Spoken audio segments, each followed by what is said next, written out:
Boa noite a todos. Eu estou me sentindo em casa, né? Porque é um privilégio poder pregar a palavra de Deus e de rever alguns irmãos que nós já conhecemos há algum tempo, né? Aí quando começa a falar, você é formado em seminário, 1980, 81, 82, 84, né? A gente vai sentindo o peso dos anos, né?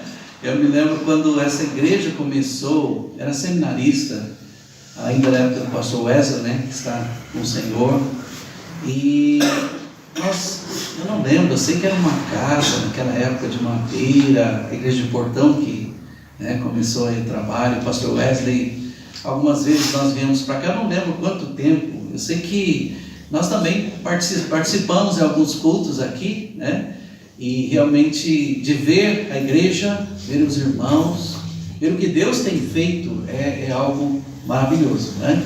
Porque o tempo passa, os anos vão se passando e a idade também vem, né? E é bom ver os jovens se levantando. Quando eu vi o Felipe tocando acordeon ali, eu me lembro naquelas conferências, né? Que eu toquei um hino lá e o Felipe falou: pastor, eu queria aprender a tocar acordeon, né? Falou: opa, que bom ver um jovem, porque esse é um instrumento que ninguém quer tocar não, né? Os jovens não querem tocar outro instrumento, né? Mas aí, quando eu vi o Felipe tocando o acordeon, eu me animei, eu falei assim: pastor, eu vou tocar, fazer uma dupla de acordeon, né? Vamos, mas eu vi o Felipe tocando, agora eu fiquei meio intimidado, né? Porque eu não tenho praticado, na verdade, né? Todo instrumento tem que ficar praticando, né? Meu acordeon fica lá na caixa. Quantas vezes eu pego ele por mês, dona Maria?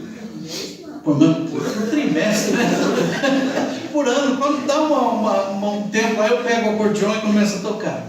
E eu lembro o incentivo que meu pai, eu tinha 10 anos de idade, o pai trabalhava na roça, no Cabo da Enxada. Você sabe quanto custa um instrumento deste? É caro, muito caro.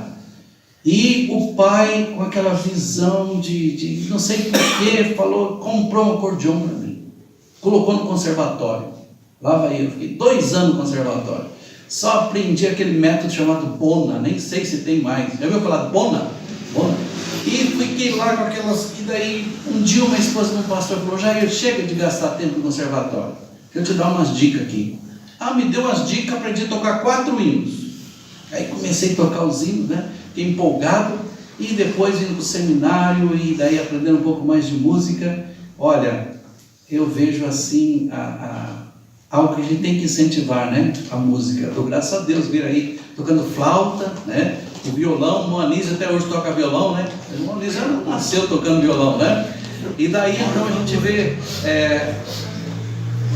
Sim? Você falou alguma coisa, Anísio? Não, você falou assim, eu falei que a mão ficou meio dura já. Já ficou meio dura, né? Vai ficando meio difícil tudo aí, né? Mas é uma bênção, né? Ver uma igreja com os instrumentos, né? Eu toco um monte de instrumentos, mas não toco nenhum bem. Só uma palhinha em cada um deles, né? Mas, irmãos, é uma grande bênção, né? De ver aqui a igreja, o que Deus tem feito e o que Ele fará ainda, né? Devemos ficar firmes servindo ao nosso Deus. Dou graças a Deus pela minha esposa, ela está conosco, e já vou adiantando para os irmãos, amanhã de manhã eu venho sozinho. Aí à noite o pastor CT vem comigo de novo, né? Então a minha esposa não pode, junto com a minha nora, meu genro, eles têm programa na igreja. Nós temos um programa com crianças, no sábado, e pode olhar nela, ela está cansada, porque sábado começa de manhã, 9 horas já começa a chegar as crianças lá, e só chega em casa 1h da tarde. A EBEC é uma escola bíblica de evangelização de crianças, então tem esse programa e é cansativo. Nós temos acho que uns 15, mais ou menos 15 líderes, né, que trabalham, entre eles a minha nora e meu filho, e realmente é um trabalho árduo, porque tem um grupo bem grande de crianças, então sábado é bem puxado, né? Então amanhã à noite tem uma apresentação de encerramento, então ela não vai poder estar conosco, né? E pela manhã também tem as responsabilidades lá com a igreja. Obrigado, irmão. E eu dou graças a Deus de poder servir ao Senhor, e se Deus permitir, ano que vem vamos completar 40 anos de ministério, né? Vamos falar assim: uau, 40 anos, né? A gente sai do seminário, gente, novinho, jovenzinho, né? Os anos passam bastante, né? Mas eu dou graças a Deus. E eu quero agradecer essa igreja especial pelas suas orações. O pastor Valdir sempre estava comunicando comigo. A igreja está orando por você, né? Eu tenho um problema cardíaco já, acho que 7 anos começou. Tive que implantar algumas estentes nas artérias. Tem 3 estentes. E esse ano parece que a coisa começou a dar problema de novo, né? As batidas cardíacas caíram e eu tive que ficar internado. Eu dou graças a Deus porque tinha gente orando por todos os lados. Eu quero agradecer aos irmãos de coração pelas suas orações, viu? Que Deus abençoe cada um dos irmãos. Muito bem, eu não vou falar muito, senão daqui a pouco dá o meu tempo, embora o pastor Valdir não falou quanto tempo, é tão bom quando o pastor não fala nada, né? Mas também, eu sinto que com os anos a gente não consegue. Olha, vamos convidar um pastor mais de idade, porque não tem muito poder de fogo não, né? Não dá para falar muito. E o que eu quero falar com os irmãos, quando o pastor Valdir, então, me convidou para pregar, e eu disse, tinha um tema, ele falou, pastor, vamos deixar um tema bem geral, chamado família cristã. Sabe, quando tem um tema geral, é muito bom, porque daí você tem muita coisa, né, para falar sobre família cristã, um monte de coisa pode falar, né? Mas por outro lado também, às vezes é difícil, quando tem muitas oportunidades, ou quando tem muitas escolhas, você fica meio perdido, né? Tem muita coisa aí, você fala, se tivesse 2 escolhas é mais fácil, mas quando tem 50 escolhas, aí é mais difícil, né? E eu orei, eu estudei, eu pensei, o que eu vou falar sobre família cristã, né? Graças a Deus, eu falei, mas não está encaixando muita coisa aqui, né? Mas quando veio o Jogral, aqui na frente, né? O Jogral falou exatamente uma parte, porque não fala em família cristã, um tema amplo, né? Mas um aspecto que eu queria falar da família cristã. A minha esposa está tão bem afinada comigo, às vezes eu falo assim, a gente vai fazer 40 anos de casado também, né? Agora em janeiro. Daí então, quando você pensa uma coisa, você nem precisa pensar, ela já sabe o que você está pensando, né? Não é bruxaria, não é? Mas ela sabe muita coisa. Quando o Jogral estava falando, eu já senti um toque na minha perna assim, né? Falou, eu sei que você vai falar, né? Mas irmãos, realmente, um aspecto eu vejo como de grande importância nos nossos dias, conversando com os pastores e ouvindo das nossas igrejas aqui, parece que a pandemia afetou quase todas as igrejas. As igrejas falaram assim, na pandemia nós crescemos, tivemos um aumento de crentes. Na verdade, a pandemia mexeu com as famílias. E um aspecto do Jogral que vocês falaram lá, está registrado que a família cristã frequenta a igreja local.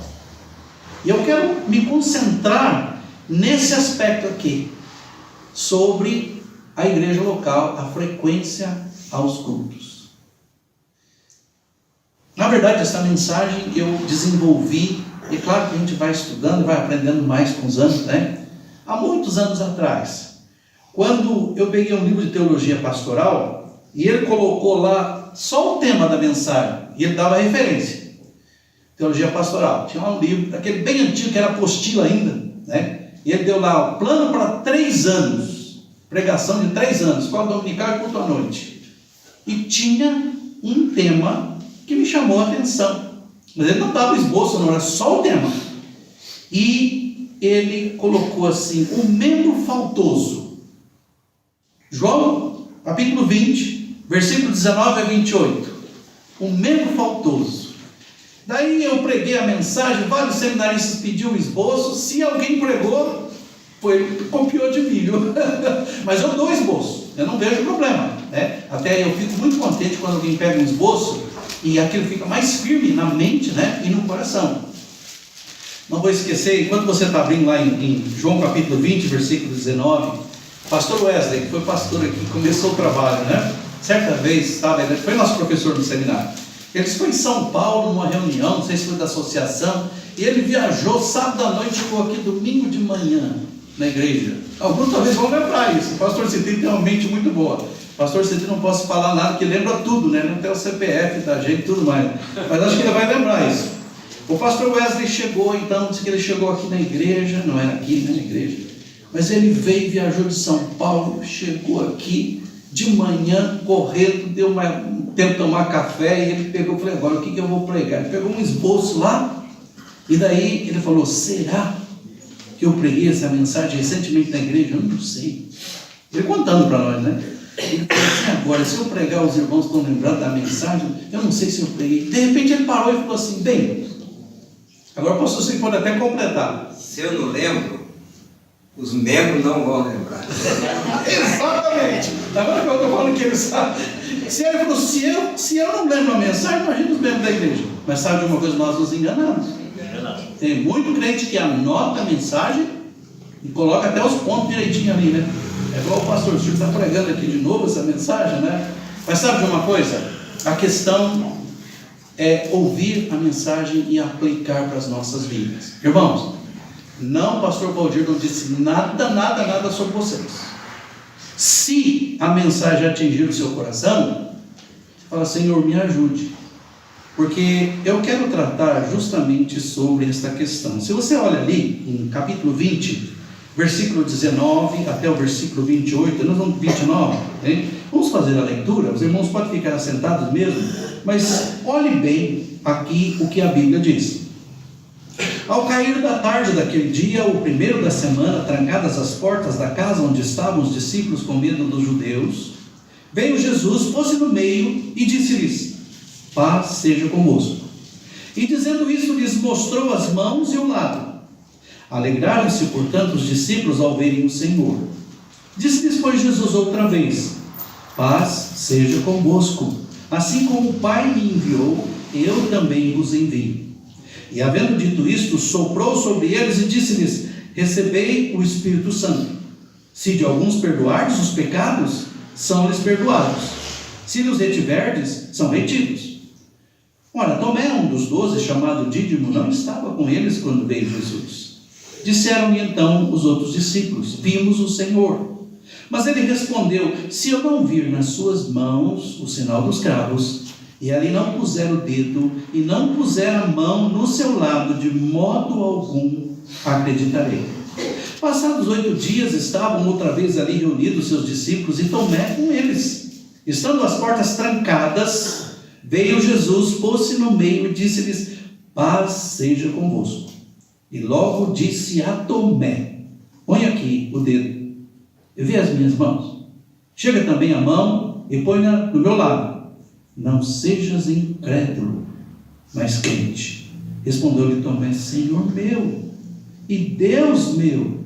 Disse-lhe Jesus, porque me viste, creste? Bem-aventurados os que não viram e creram. É um texto bastante rico, onde há um material para vários sermões. Você pode pregar sobre o medo dos discípulos aqui, com as portas fechadas. Você pode falar sobre o Espírito Santo, versículo 22, né? Soprou sobre eles o Espírito Santo. Pode falar sobre a incredulidade de Tomé, a importância dos sinais, que nós temos depois do versículo 30 adiante. Mas nós queremos falar justamente sobre isso, do membro faltoso, do crente que não foi para o culto.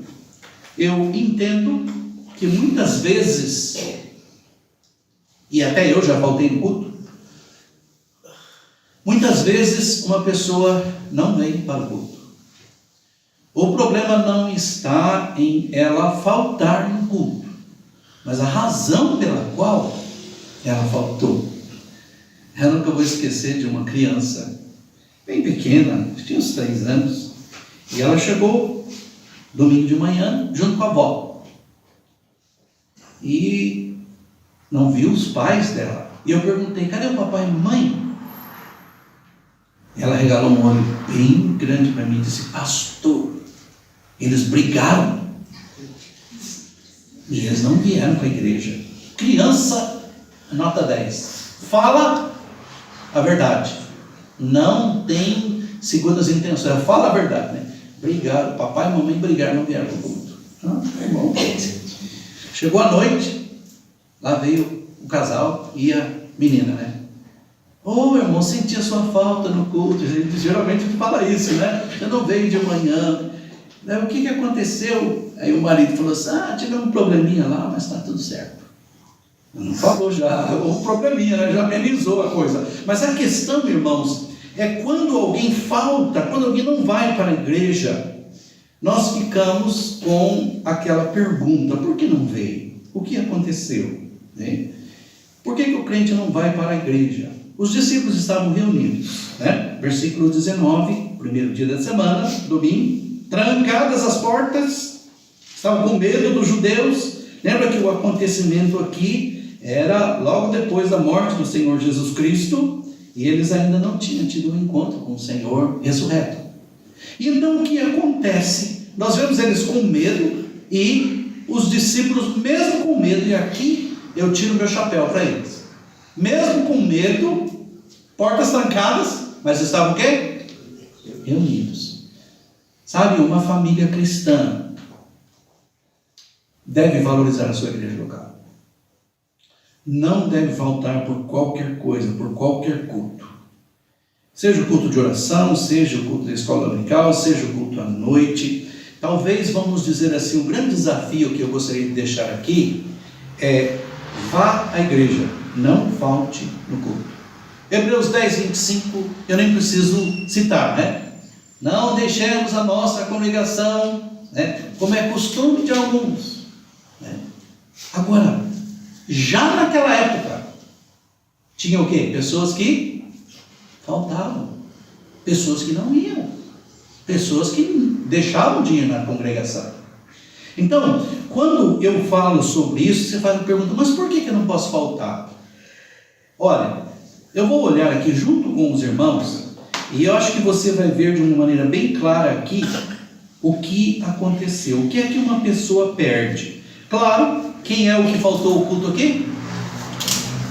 Tomé. Tomé faltou. Então, o que foi que Tomé perdeu? O que é que você perde quando não vem para a igreja? Então, primeira coisa, ele perde a presença de Jesus.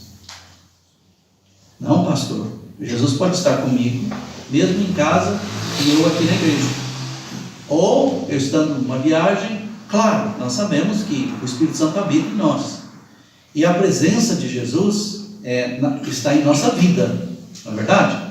Mas se uma pessoa, por um motivo não justificado, não vem para a igreja, claro, Jesus diz, onde tiver 2 ou 3 reunidos em meu nome, eu ali estarei, né?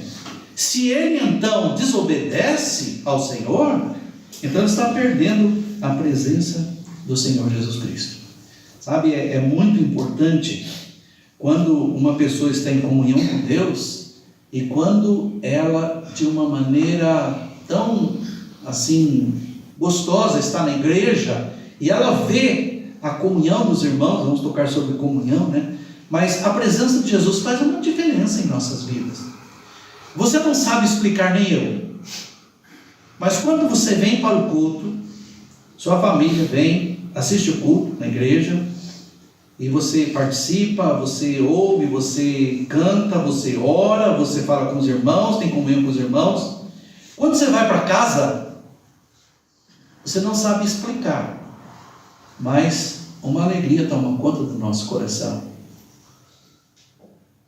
Eu não tenho explicação para isso, mas uma coisa eu sei, é que se o Senhor estabeleceu, e Ele estabeleceu a igreja local, então nós como crentes em Cristo jamais devemos faltar, porque Jesus está presente no culto, né? E nós devemos glorificá-lo com as nossas vidas. Versículo 19 ainda, quando você lê ali, né? Jesus então chegou, veio Jesus, pôs-se no meio e disse-lhes o quê? Paz seja convosco. O que é que Tomé perdeu? Paz. Paz. Nós queremos ter paz, não é verdade? Quem aqui quer ter conflito? Quem quer ter briga? Queremos paz. Paz no nosso coração. E olha, você olha o tempo que eles estavam vivendo, eles precisavam de paz. Estavam reunidos, mas com medo dos judeus ali chegarem e levarem eles presos, ou matarem, tirarem as suas vidas. Então o medo os afligira muito naqueles dias. E eles precisavam de paz. Precisavam daquela paz que excede todo o entendimento. Precisavam da paz de Deus nos seus corações. E sabe, a igreja proporciona isso. Quando nós estamos dentro da vontade de Deus, fazendo o que Deus quer da nossa vida, no momento que Deus quer, estando nós fazendo a sua vontade, então nós teremos paz. A Bíblia diz em Isaías: tu conservarás em perfeita paz aquele cuja mente está firme em ti. Romanos 5, versículo de justificados, pois pela fé temos paz com Deus. É tão gostoso ter paz, não é verdade? E toda pessoa que é salva no Senhor Jesus Cristo deve gozar essa paz abundante na sua vida. E quando alguém está na igreja local, servindo ao Senhor, quando a sua família está ali, você tem paz com Deus. Eu sei que existem muitas dificuldades, muitas famílias cujos filhos não são salvos, ou às vezes cujos filhos se rebelaram contra Deus e não querem mais servir ao Senhor. Gente, eu tenho ouvido tantas coisas, tantas situações de membros da igreja, filhos criados no Evangelho desde criança, que se desviaram, agora quando jovens. Mas mesmo assim, uma família pode ter paz, porque um pai e uma mãe dizem: olha, nós estamos fazendo a vontade de Deus, nós estamos servindo ao Senhor, e Deus será glorificado, e a paz de Deus vai inundar o nosso coração. E Tomé perdeu a paz do Senhor no seu coração. Mas no versículo 20, e dizendo-lhe isto, mostrou as mãos, Senhor Jesus Cristo, e o lado. Alegraram-se, portanto, os discípulos ao verem o Senhor. Versículo 20. O que é que uma pessoa perde quando ela não vem para a igreja? Alegria. Tem um hino no cantor cristão que nós cantamos muito, Tenho gozo e alegria celeste quando vou adorar ao Senhor. Temos uma alegria celeste que vem de Deus quando nós adoramos ao Senhor. Neemias 8, versículo 10 diz que a alegria no Senhor é a nossa força. Olha, é contagiante a alegria. Já vi pessoas que chegaram com seu coração quebrantado, um culto dolorido, estavam tristes porque um acontecimento se deu, seja o que foi, mas quando ela chegou e começou a cantar e ouviu a mensagem e Deus falou o coração, essa pessoa era totalmente diferente quando saiu. Deus inundou o coração de alegria. E o crente tem que ser alegre, não é verdade? O crente tem que ser alegre. Por quê? Porque Deus dá uma alegria verdadeira nos nossos corações. E Tomé não participou desta alegria. Se você olha aqui nesse versículo 20, diz a Bíblia: alegraram-se, portanto, os discípulos ao verem o Senhor. Lembra o contexto aqui? Os discípulos, apesar de serem instruídos pelo Senhor Jesus Cristo, que ele iria ser morto e ia ressuscitar ao terceiro dia, eles não compreenderam. Só depois que eles compreenderam. Então, quando eles viram o Senhor Jesus, porque na mente deles Jesus estava o quê? Morto. Mas quando eles viram o Senhor Jesus, gente, aquela alegria inundou o seu coração. Eu vi uma cena hoje, faz muito tempo que eu não vejo. Antes de começar o culto, nós fomos aqui visitar o irmão do Bom Dorival, Osmar e a Eneida. Talvez você não saiba, mas eu fiz o casamento da Eneida e Osmar. Eneida era de Cubatão, vocês conhecem um pouco a história, E o pastor Citria e Osânia não viam o Osmar uns 20 anos, mais ou menos, vocês falaram? 20 anos. Quando a Eneida, nós não avisamos não, viu gente? Nós chegamos de surpresa. Às vezes é bom fazer isso, Às vezes não. Mas chegamos de surpresa. Quando a Eneida viu a Eusânia, ela quase que quebrou a Eusânia no meio, Abraçou a Eusânia, e a Eusânia pequenininha, e daí então deu aquele abraço gostoso, mostrou uma alegria muito grande. Imagina a alegria desses discípulos aqui, quando viram o Senhor Jesus. E quando nós estamos em comunhão com Deus, quando nós obedecemos ao Senhor, essa alegria só vem do Senhor. E ninguém pode tirar essa alegria. Mas continuando o texto, nós vemos aí, no versículo 20, que Jesus então chegou, mostrou os lábios, alegraram-se. Aí no versículo 21, disse-lhe, pois, Jesus outra vez, paz seja convosco. Assim como o Pai me enviou, eu também vos envio. E havendo dito isto, soprou sobre eles e disse-lhes, recebei o Espírito Santo. E se de alguns perdoardes os pecados, são-lhes perdoados, e se lhes retiverdes, são retidos. Talvez aqui você não vai realmente entender, ou não vai achar qual a palavra, porque não está constando aqui. Mas você sabe o que foi que Tomé perdeu? A mensagem. Quando alguém não vem para o culto, ele perde o quê? A mensagem da palavra de Deus. Eu já vi Deus fazer muitas coisas através de uma mensagem pregada.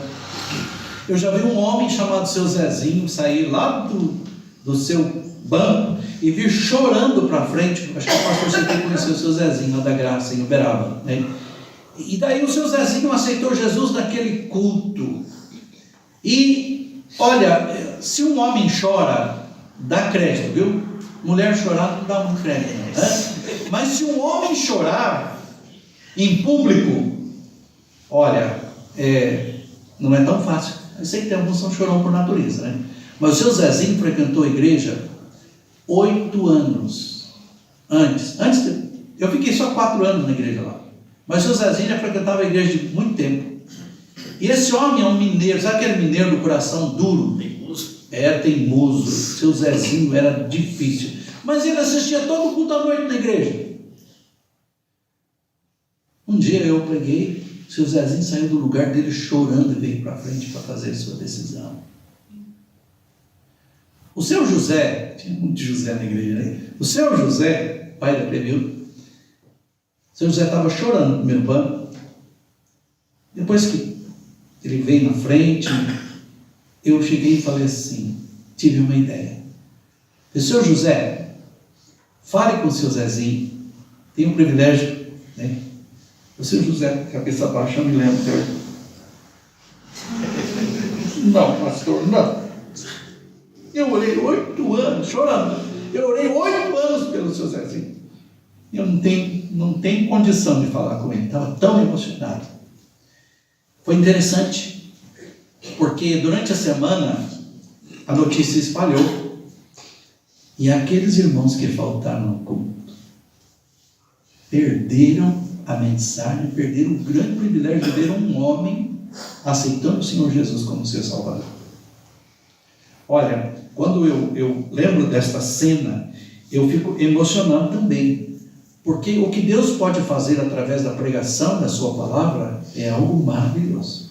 E é interessante que a mensagem que o Senhor Jesus Cristo pregou, e não foi online não, Foi presencial, Ou como nós sofremos com essa coisa online, Mas olha, a mensagem que o Senhor Jesus Cristo pregou tinha pontos, Olha só no versículo 21. Primeiro, um desafio. Olha o desafio. Ele diz, assim como o Pai me enviou, eu também vos envio. Tomé não está lá. E era um discípulo. Ele não participou disso. Jesus estava desafiando realmente aqueles irmãos presentes ali, e estava enviando eles para pregar a palavra de Deus. Também era uma mensagem de encorajamento. Lembra que quando Jesus, no mesmo versículo, o versículo 20, E o Senhor Jesus então mostrou as mãos e o lado, eles se alegraram, os discípulos, ao verem o Senhor. Mas esta alegria realmente foi um encorajamento, é uma mensagem de encorajamento. É gostoso receber encorajamento, Quando o pastor prega uma mensagem, você fala assim, olha, eu cheguei tão desanimado, eu já estava pronto já de fazer uma decisão errada, e olha, através da palavra de Deus, agora eu estou encorajado, eu vou sair daqui e eu não vou fazer nada daquilo que eu estava pensando fazer. Deus usa a sua palavra, Ele conhece o nosso coração, e Ele sabe exatamente o que nós precisamos. Então foi uma mensagem de encorajamento, mas também foi uma mensagem de conforto, Paz seja convosco. Que mensagem confortante, né? Eles receberam tudo isso, mas tem uma coisa: Tomé perdeu. Tomé perdeu tudo isso. Eu sei que eu posso talvez olhar um pouquinho, talvez você pode olhar junto comigo. Vai para Lucas, que nós temos aqui o texto paralelo. A mensagem está mais em detalhes em Lucas. Lucas capítulo 24, versículo 36, nós temos o mesmo acontecimento. Lucas 24 e versículo 36. Pode notar na sua Bíblia, pelo menos na minha tem, lá está em cima, João 20, 19 e 23. É o mesmo acontecimento, né? Lucas 24, versículo 36. Falavam ainda estas coisas quando Jesus apareceu no meio deles e lhes disse: paz seja convosco. Eles, porém, surpresos e atemorizados, acreditavam estarem vendo um espírito. Mas ele lhes disse: por que estáis perturbados? E por que sobem dúvidas aos vossos corações? Vede as minhas mãos e os meus pés, que sou eu mesmo. Apalpai-me e verificai, porque um espírito não tem carne nem ossos, como vedes que eu tenho. Dizendo isso, mostrou-lhe as mãos e os pés, e por não acreditarem eles ainda por causa da alegria, e estando admirados, Jesus lhes disse: tendes aqui alguma coisa que comer? Então lhe apresentaram um pedaço de peixe assado e um favo de mel, e ele comeu na presença deles. Sabe aquela ocasião quando você fala assim: me belisque para ver, não estou acordado mesmo, vamos beliscamos aqui, né? Foi exatamente isso. Foi isso que a presença do Senhor Jesus e a mensagem que o Senhor Jesus pregou para aqueles discípulos trouxe para eles. Irmãos, Deus é poderoso e você deve chegar com o seu coração sempre preparado, dizer: Senhor, fala no meu coração. Às vezes a insensibilidade, às vezes as coisas desta vida levam pessoas a nem mais prestar atenção na mensagem. Nós temos que voltar para os tempos de outrora, quando pessoas chegavam, sentavam, oravam e concentravam sua atenção, dizendo: eu estou aqui para ouvir a mensagem da palavra de Deus. Isso vai fazer grande diferença nas nossas vidas. E os discípulos receberam a mensagem, hein? Mas indo mais adiante, vamos pular para o versículo 25, quando agora teve esse acontecimento, e diz a Bíblia, versículo 24: ora, Tomé, um dos 12, chamado Dídimo, não estava com eles quando veio Jesus, faltou no culto. Então olha o versículo 25, mais uma coisa que Tomé perdeu. Disseram-lhe então os outros discípulos: vimos o Senhor. Mas ele respondeu: se eu não vir nas suas mãos o sinal dos cravos, ele não puser o dedo e não puser a mão no seu lado, de modo algum acreditarei. Eu não acredito, fiz uma leitura de uma maneira muito geral aqui, mas no versículo 25 eu vejo uma coisa aqui. Quando os discípulos, então Tomé chegou, né? E eles disseram, então, vimos o Senhor. Eu não acredito que eles falaram assim. Eu acredito que assim: Tomé, nós vimos o Senhor, Tomé. Estão doidos? Que negócio de vocês viram o Senhor? O Senhor morreu. O Senhor foi sepultado. Mas eles estavam tão maravilhados que eles realmente falaram para Tomé: nós vimos o Senhor. Sabe o que eu quero destacar aqui? Também você não vai pegar a palavra porque não está escrito aí, né? O que foi que Tomé perdeu? O que é que esses homens tinham que Tomé não tinha? Eles estavam em comunhão.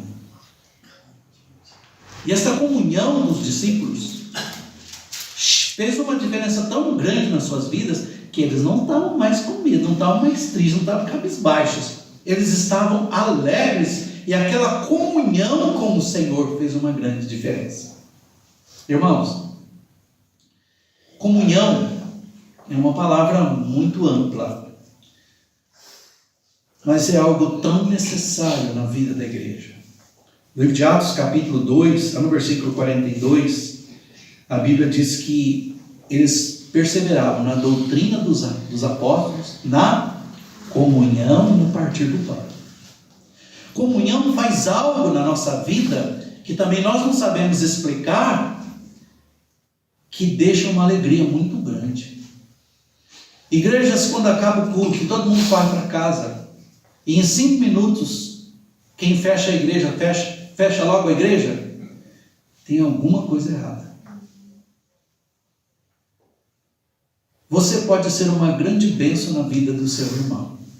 Aquilo que você passou durante a semana, e como Deus supriu, como Deus mostrou, como Deus falou, ou uma resposta de oração, compartilhe com seu irmão. Comunhão não é chegar e falar assim: você viu o jogo do São Paulo? Falando de São Paulo, porque eu sou São Paulino, né? Mas você já sabe. Você viu o jogo do outro time? Né? Ah, você viu o que aconteceu com a política? Nós conversamos sobre essas coisas também. Mas comunhão tem a ver com compartilhar algo que espiritual, do que Deus fez e está fazendo. Agora, se você não tem algo para compartilhar, de comunhão mesmo, tem que começar a sondar o coração. E é interessante que eles estavam tão alegres, eles estavam tão eufóricos, né? Que diz a Bíblia, eles disseram: nós vimos o Senhor. E aí então, nós temos uma manifestação de Tomé que eu vou só depois falar um pouquinho. Mas a minha pergunta é: você já parou para pensar? Provavelmente Tomé tinha uma família. Uma família o quê? Cristã. Não foi só ele que faltou, provavelmente toda a família. Embora a Bíblia só estavam reunidos os discípulos. E não sei que tipo de reunião era, mas era no primeiro dia da semana. Mas uma coisa que chama a minha atenção, e talvez você fique perguntando: onde é que ele estava?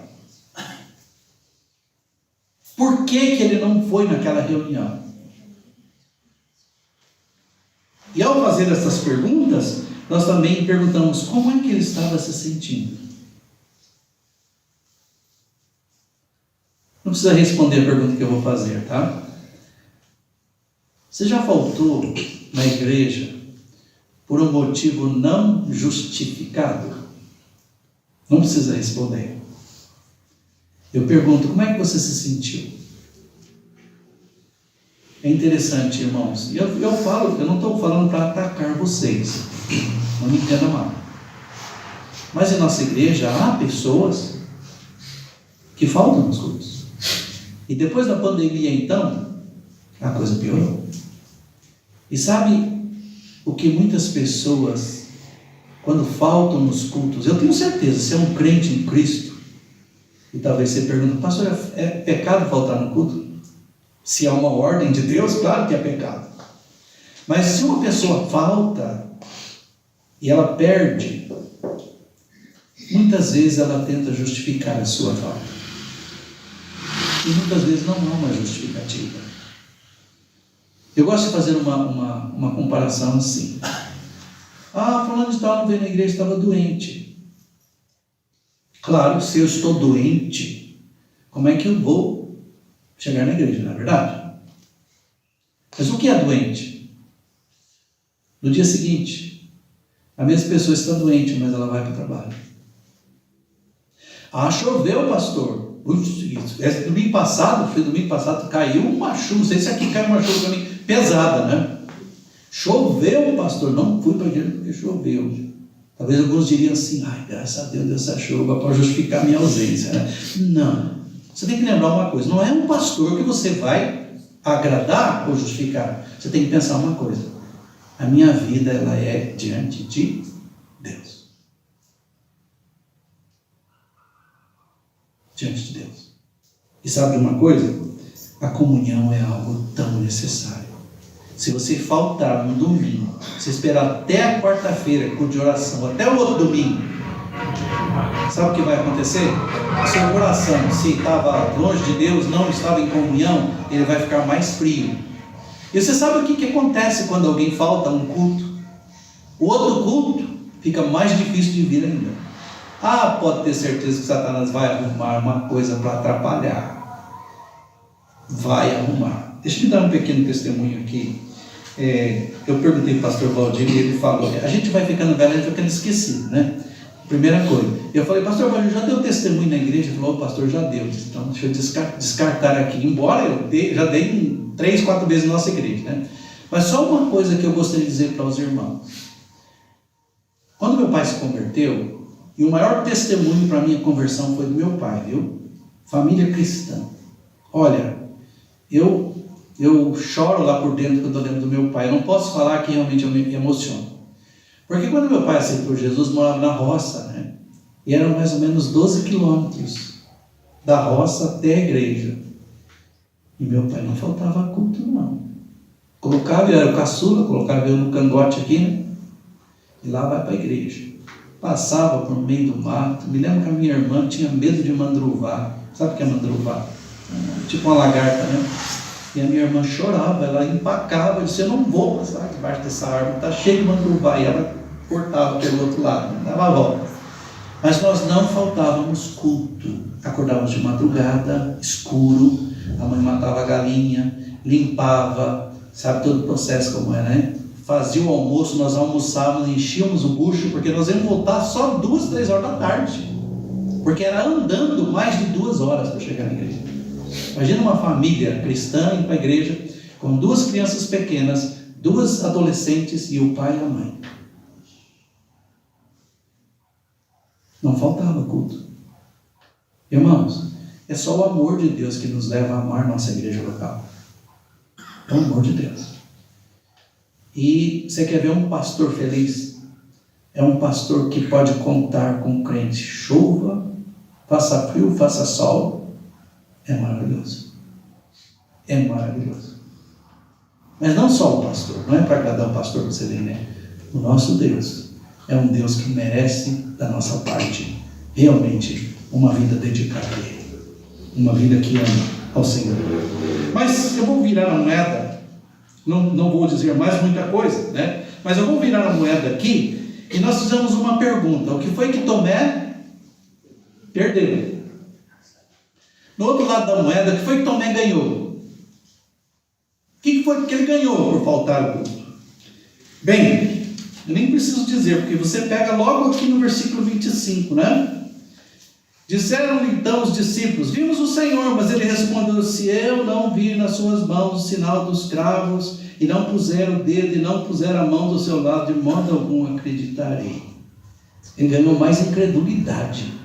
Eu não acredito, se eu não colocar as minhas mãos ali. Olha o versículo 27. Quando Jesus chegou, né? Agora Tomé, no versículo 26, está junto, né? Logo disse, Jesus dá a mensagem para quem? Para Tomé. Logo disse a Tomé, põe aqui o dedo, vê as minhas mãos, chega também a mão, põe ela do meu lado. Não sejas incrédulo, mas crente. Que negócio é esse? Crente incrédulo? Não seja incrédulo, Tomé, não duvide, Tomé. E o que foi que ele ganhou? Parece que mais incredulidade. Aquilo que eu falei. Faltou no culto. Próximo culto fica mais difícil de vir. Fica mais incrédulo ainda. É? Irmãos, ele realmente ficou com uma vida, ficou marcado. Quando você fala em Tomé, quem você lembra de Tomé? Incrédulo. É? Crente incrédulo, que negócio é esse? Mas sabe que a incredulidade, ela parece que ela é gradativa. Tá? Crente, se ele desvia do Senhor, se ele começa a faltar, ele começa a duvidar, ele começa a ficar cada vez mais longe do Senhor. Então não deixe que isso tome conta do seu coração. Diga, Senhor, eu não quero ser um Tomé. Eu não quero ser um Tomé, eu quero ser um crente fiel ao nosso Deus. Versículo 20, voltando agora. Olha o versículo 20. E dizendo isso, lhes mostrou as mãos e o lado. Alegraram-se, portanto, os discípulos ao verem o Senhor. Enquanto os discípulos estavam alegres, o que foi que Tomé ganhou? Tristeza. Porque naquele momento, quando os discípulos viram o Senhor, o semblante deles se transformou. Tomé estava longe, perdeu tudo isto. Estava triste, cabisbaixo, falando, o que eu vou fazer? O Senhor Jesus morreu, Ele era a nossa esperança. Triste. Tristeza. É ruim, é um mau testemunho, um crente triste. Às vezes, Quando uma pessoa está longe de Deus e ela está triste, ela passa uma imagem de que o cristianismo é um fardo pesado que nós temos que carregar. E nós devemos realmente consultar nosso coração e dizer: olha, não quero ser Tomé, incrédulo, triste. E eu acredito, né, que Tomé também estava com uma consciência culpada. Sabe quando os discípulos começaram a falar para ele tudo que eles viram, tudo que eles ganharam? E Tomé começou a sentir-se mal por tudo isso. No versículo 29, Jesus disse também para Tomé, quando Tomé disse então para Jesus: Senhor meu e Deus meu, disse-lhe Jesus: porque me viste, creste? Bem-aventurados os que não viram e creram. Interessante o comentário de MacArthur. Ele diz que quando quando Jesus disse isto, né, ele diz o seguinte aqui: quando Jesus ascendeu permanentemente para junto do Pai, todos os que creram iriam crer sem o benefício de ver o Senhor ressuscitado. Jesus pronunciou uma bênção especial sobre aqueles que creem sem terem tido o privilégio de Tomé. E é verdade. Hoje nós cremos em Jesus pela fé e nós somos bem-aventurados, Jesus disse. Nós não vimos Jesus pessoalmente, mas nós cremos. E para Tomé aquilo foi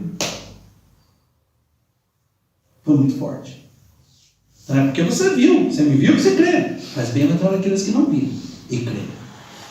Então ele estava com sua consciência culpada. E no versículo 26, então, nós temos o que aconteceu. Passado 8 dias, estavam outra vez ali reunidos seus discípulos e Tomé com eles. Estando as portas trancadas, ainda as portas estavam trancadas, veio Jesus e pôs-se no meio e disse-lhes: paz seja convosco. Então, Tomé não perdeu o culto. A mensagem atingiu o seu coração. Versículo 27 e 28, quando Jesus falou com ele. Mas antes que Jesus falasse com ele, por que foi que Tomé não perdeu o próximo culto? Porque os outros discípulos falaram com ele o que aconteceu.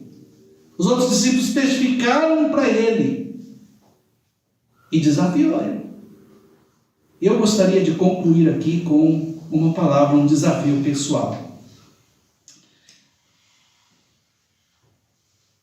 No seu coração, tome essa decisão dizendo assim: eu não vou mais faltar. Eu vou fazer aquilo que Deus mandou.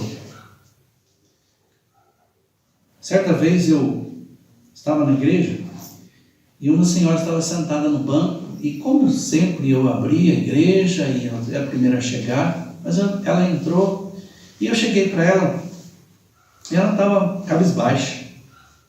E eu disse para ela: irmã, tudo bem? Não está bem não, pastor. Talvez eu não devia dizer aquela palavra, mas eu disse: mas olha, em Cristo nós somos mais que vencedores. Ela diz: eu não sou hipócrita. Aí pronto, quase caí de costa, né? Mas eu fiquei pensando sobre crentes que faltam, dizendo assim: eu não estou bem, por isso eu não vou para a igreja. E é exatamente aí, quando nós precisamos mais do Senhor. Não é questão de hipocrisia, é questão de obediência a Deus. Lembra aquela menina que eu sentei, aquela criança? O pai e a mãe não vieram, obrigado. Era hora de vir para a igreja. Então, um desafio pessoal: diga, não vou mais faltar. E eu vou reunir com os meus irmãos, e graças a Deus a Igreja Batista da Fé em Cristo está com as portas abertas. Estou vendo as portas abertas ali. Aqui eles tinham que reunir com as portas trancadas. Então faz esse desafio para si mesmo assim: quando a minha igreja estiver com as portas abertas, eu vou estar lá, apoiando meu pastor, apoiando os meus irmãos, servindo ao Senhor, porque esse é um grande privilégio que nós temos. Um grande privilégio. Sabe aquele ditado que diz: se a gente só aprende quando perde? Olha, Faz o seguinte, frequente a igreja como se fosse o último culto que você tivesse na sua vida. Faz isso. Eu vou ser fiel ao meu Senhor. E eu vou dar um exemplo para a minha família. Se a família não quer ver, eu vou. Seja um testemunho. E que Deus abençoe cada um dos irmãos e as famílias aqui representadas. Vamos orar. Senhor, muito obrigado pela tua palavra. Nós te agradecemos, ó Pai, pelo privilégio que o Senhor nos dá de ser desafiados. Sabemos, ó Deus, que o Senhor estabeleceu a igreja local. E o Senhor quer que cada um dos teus filhos sejam encontrados fiéis. Então, ó Deus, ajude os homens, as senhoras, os filhos, todas as famílias aqui representadas. Ó Deus, ajude para que aquele propósito que foi colocado no início da vida cristã, de ser fiel ao Senhor, dando o apoio para a igreja local, possa realmente perdurar até que o Senhor nos chame.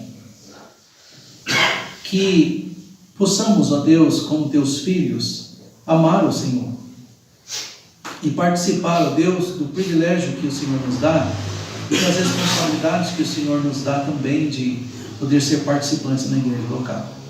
Muito obrigado por esta igreja, pelos irmãos. Abençoe, ó Deus, cada um e que cada um possa realmente servir ao Senhor. E, ó Deus, se há pessoas que ainda não conhecem o Senhor Jesus, que eles possam ser impactados pelo testemunho fiel daqueles que já conhecem o Senhor e que servem ao Senhor com alegria, com paz, em comunhão e fazendo de coração a tua vontade. Assim nós agradecidos oramos no nome do Senhor Jesus Cristo, nosso Salvador. Amém.